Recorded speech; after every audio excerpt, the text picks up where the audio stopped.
Sigurado ako, bata pa lang kayo, kilala niyo ang ating bisita. And all of us, walang pulis po na hindi po nakakakilala sa inyo. Nakagisnan na po namin na pag sinabi niyo pong Brother Daniel Rason, yan po ay kaakibat, ay kakampi at tagapagtanggol ng kapulisan, lalong-lalo na sa mga gumagawa ng mabuti.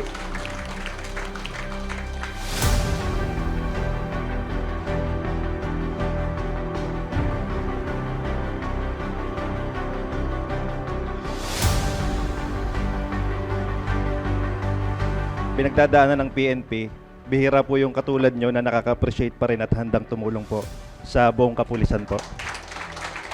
So, before po namin lisanin ang conference room na to, yung pong moral namin is mas tumaas po ngayong umaga. Salamat po.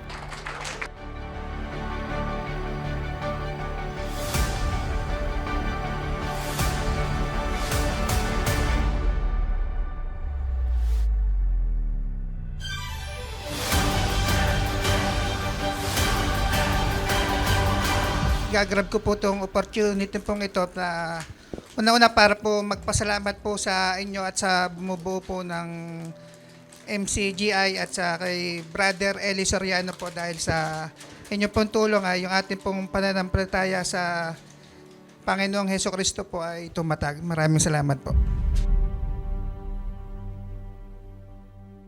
And this day, para po sa inyo, inaalay namin sa inyo. Tanggapin nyo din po ang aming taus-pusong pagpapasalamat, pagkilala sa inyong mga pagsasakripisyo. Sa isang maliit na paraan, naiibig po namin na kayo din po ay mapagsilbihan.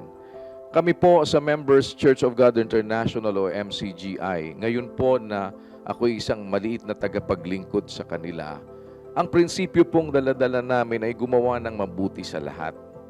Dahil ang sinasabi nga po noong nasa 5:14 ng Galatians, ang kautusan na uuwi sa isang salita.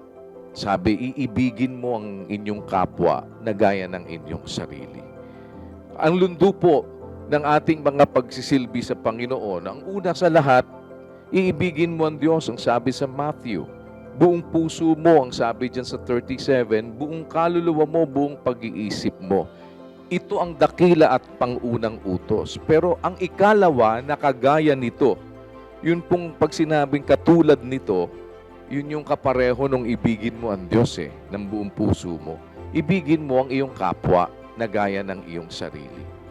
At ang prinsipyo po namin, ang pag-ibig hindi naman sinasabi lang. Sabi po doon sa 1 John 3:18, huwag tayong umibig ng salita o ng dilaman, kundi ng gawa at katotohanan.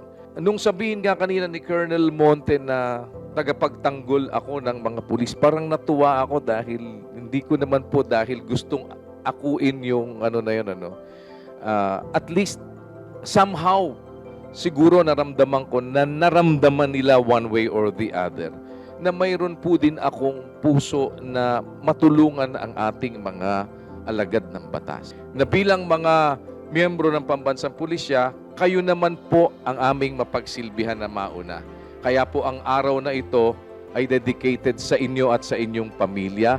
Ito po ay siyang itinuturo namin sa mga kasama namin sa MCGI, ang members ng Church of God International, na gumawa ng mabuti ng walang pagtatangi. Alam po ninyo yung sinasabi ng James 2:1, yamang mayroon tayong pananampalataya ng ating Panginoong Hesukristo, na Panginoon ng kaluwalhatian, huwag magtatangi sa mga tao.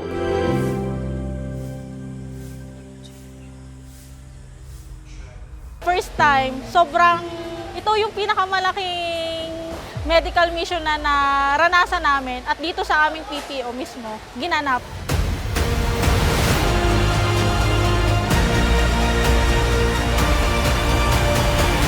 Wala po kaming time para pumunta sa mga clinic, sa hospital para magpa-check up dahil gawa na rin po ng aming trabaho. So ngayon po napakalaking bagay kasi kayo mismo yung pumunta dito sa aming lugar para makapagpa-check up kami. Ganun na rin po yung mga beneficiary namin at saka yung mga retiree natin. Ang sarap po pala, ang sarap sa feeling na kami naman yung ina-assist.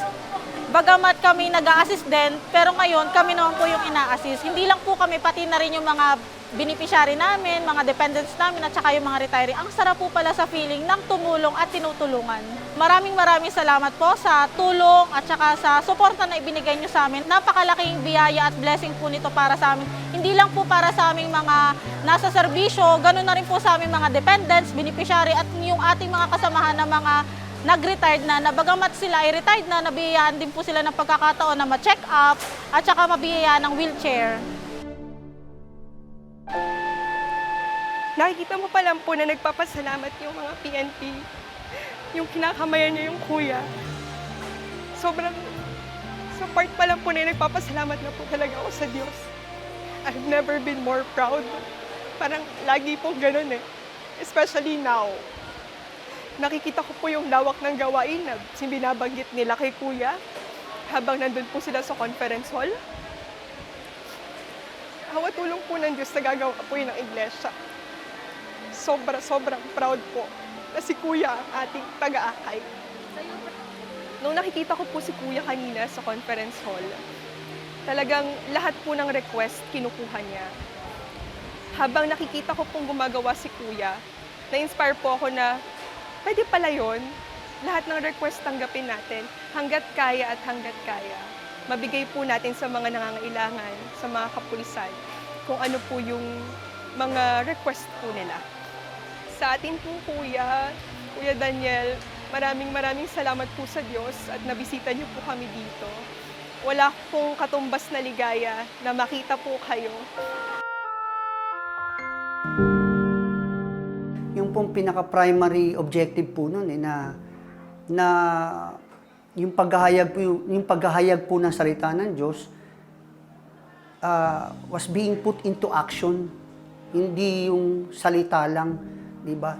Dapat iahampas, sabi nga ni Kuya, iahampas mo sa realidad eh. Ito yung salita, ia-apply sa gawa. Magka-coincide po yun para magbigay. Yung natututo na po silang magsabi ng salamat sa Diyos. Sabihin, nabibigyan ng karangalan yung tumawag po sa atin, sabi nga. At yun nga, isagawa po yung natututunan mong aral na malaking bahagi po yun para po ang bawat tao ay ma-realize na merong palang samahan na merong aral at handang tumulong na walang kapalit. Ang lang po doon mabigyan po ng talagang karangalan ang Diyos na tumawag po sa atin. At tayo naman po patuloy pong maglingkod na may kababaang loob. Kuya Daniel, maraming salamat po sa inspirasyon na inyo pong ibinibigay po sa buong kapatiran. At ang buong kapatiran po ay walang sawang sasamahan po.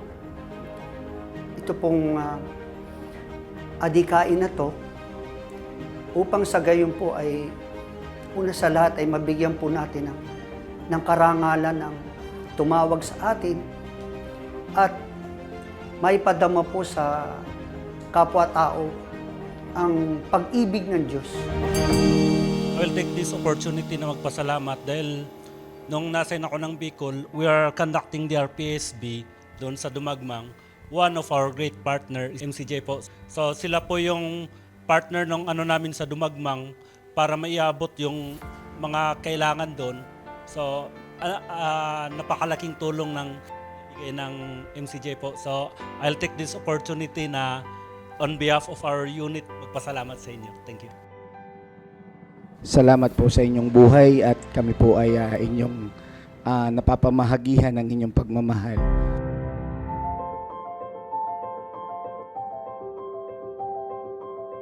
Masigabong palakpakan bilang pagpapasalamat natin kay Kuya Daniel Rason sa MCGI, sa UNTV at sa lahat ng kawani nila na naririto ngayon para po makapagbigay tulong sa atin, lalong-lalo na sa pagtaas ng moral ng ating tropa. Muli, maraming salamat po at saludo po kami sa inyong lahat.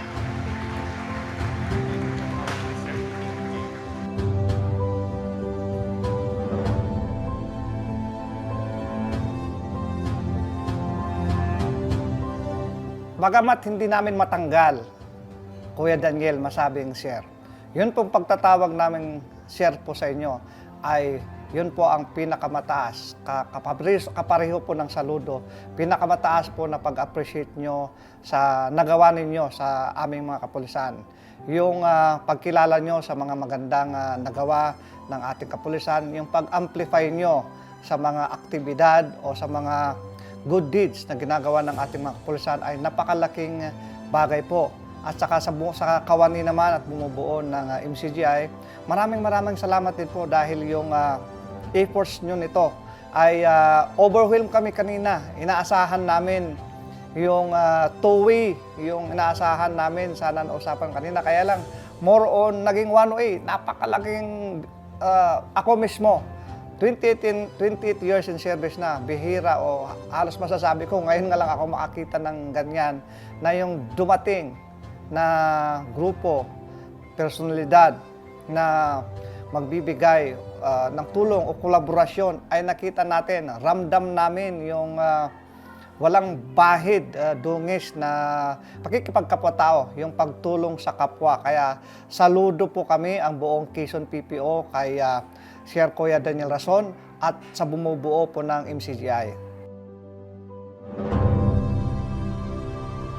Very grateful and thankful po kami na kayo po ay pumasyal dito at higit sa lahat na pinasaya niyo po kami at nag-serve po kayo para sa amin, hindi kami yung nag-serve para sa inyo.